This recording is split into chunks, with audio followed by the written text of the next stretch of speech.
Selamat siang untuk kita semua. Kami dari kelompok 6 akan mempresentasikan hasil penelitian dan diskusi kami yang berjudul Pengaruh Harga, Kualitas, dan Model Terhadap Keputusan Pembelian di Bloomberg. Semoga apa yang kami sampaikan bisa menambah wawasan dan bermanfaat bagi kita semua.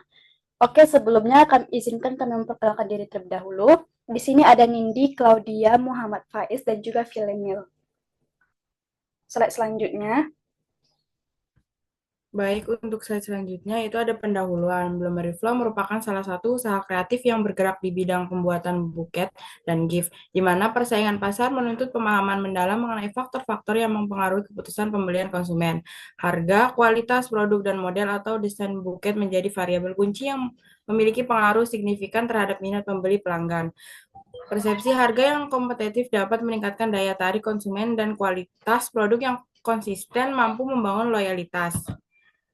Selain itu, kualitas produk memiliki peran penting dalam membangun loyalitas pelanggan. Buket dan gift yang dibuat dengan bahan premium serta ketelitian dalam penyajian dapat meningkatkan nilai persepsi konsumen terhadap Bloomberg Flow. Kualitas yang baik tidak hanya mempengaruhi keputusan pembeli, tetapi juga mendorong word of mouth marketing di mana pelanggan yang puas cenderung merekomendasikan usaha ini kepada orang lain. Di sisi lain, model atau desain buket yang unik dan kreatif menjadi daya tarik visual yang mampu mempengaruhi emosi dan preferensi konsumen. Kemudian ada metodologi. Yang pertama itu ada jenis dan pendekatan penelitian. Penelitian ini menggunakan pendekatan kuantitatif dengan tujuan untuk menganalisis pengaruh harga, kualitas, dan model terhadap keputusan pembeli di Bloomberg Flow.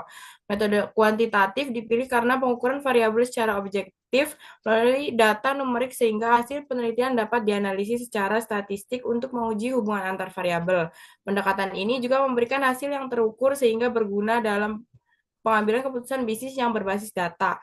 Jenis data yang digunakan adalah data primer yang dikumpulkan langsung dari responden melalui kuesioner dan survei. Pengumpulan data primer ini dipilih karena memberikan informasi aktual terkait persepsi konsumen terhadap harga, kualitas produk, dan model buket dan gift yang ditawarkan oleh Bloomberg Flow. Yang kedua itu ada populasi dan sampel. Teknik pengumpulan data melalui penyebaran kuesioner secara langsung maupun online. Kuesioner ini dirancang dengan skala Likert 4 poin untuk mengukur persepsi responden terhadap variabel penelitian. Dengan pilihan jawaban, yang pertama itu tidak setuju, yang kedua itu kurang setuju, yang ketiga setuju, dan yang keempat sangat setuju. Pemilihan skala Likert ini dilakukan untuk memudahkan responden dalam memberikan jawaban yang tegas. Kemudian yang ketiga itu ada populasi dan sampel. Populasi dalam penelitian ini adalah seluruh konsumen yang pernah melakukan pembelian produk di Bloomberg Flow selama periode penelitian. Jumlah sampel yang digunakan sebanyak 40 responden dengan pertimbangan keterbatasan karakteristik populasi yang homogen. Dan yang terakhir itu ada analisis data. Data yang terkumpul dianalisis menggunakan perangkat lunak SPSS versi 27 yang meliputi analisis regresi linier berganda, uji hipotesis simultan, dan parsial, serta uji asumsi klasik. Dan pembahasan akan Lanjut, dilakukan oleh teman saya. Selanjutnya saya akan membahas mengenai uji regresi linear berganda, di mana berdasarkan hasil statistik deskriptif diperoleh untuk standar deviasinya masing-masing variabel itu adalah untuk Y-nya itu 5,069, 609, X1-nya itu 4,67, dan juga X2-nya itu 4,067 dan X3-nya itu 4,37909 dengan total sampel sebanyak 32 data.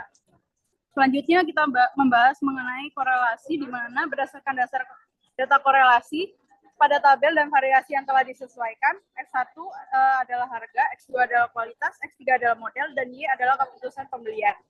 Di mana diperoleh nilai koefisien korelasi sebesar R sama dengan 0,689, yang artinya semakin terjangkau atau sesuai dengan persepsi konsumen terhadap harga, dan semakin besar kemungkinan konsumen melakukan pembelian.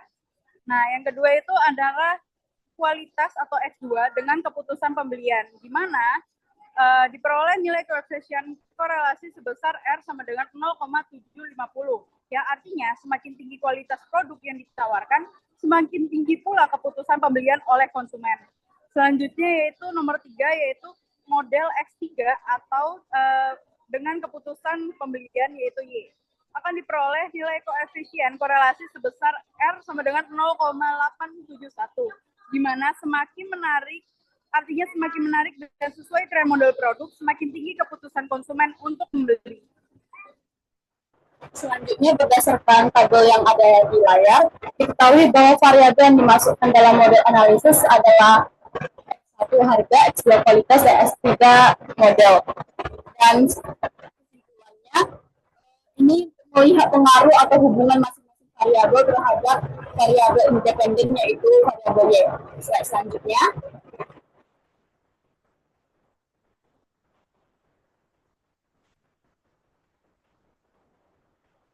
Kemudian untuk uji regresi linear berganda, berdasarkan tabel yang ada di layar, maka dapat disimpulkan bahwa 78,5% keputusan pembelian di Bloomsbury dapat dijelaskan oleh ketiga variabel, yaitu variabel harga, kualitas, dan model. Sementara itu, sisanya sebesar 21,5% dijelaskan oleh faktor eksternal lainnya. Berdasarkan tabel ANOVA yang ada di layar ini, maka dapat disimpulkan hasil analisis itu menunjukkan bahwa nilai F itu sama dengan 34,061 dengan tingkat signifikasi P sama dengan 0,00 lebih kecil dari 0,5. Dan disimpulkan bahwa variabel harga, kualitas, dan model secara simultan berpengaruh signifikan terhadap keputusan pembelian di Bloomsbury. Kemudian selanjutnya untuk tabel coefficients, disimpulkan bahwa X1, hanya dan khususnya pada model produk yaitu X3 sangat berpengaruh secara signifikan terhadap keputusan pembelian, yaitu variabel Y di Bloomsbury secara parsial.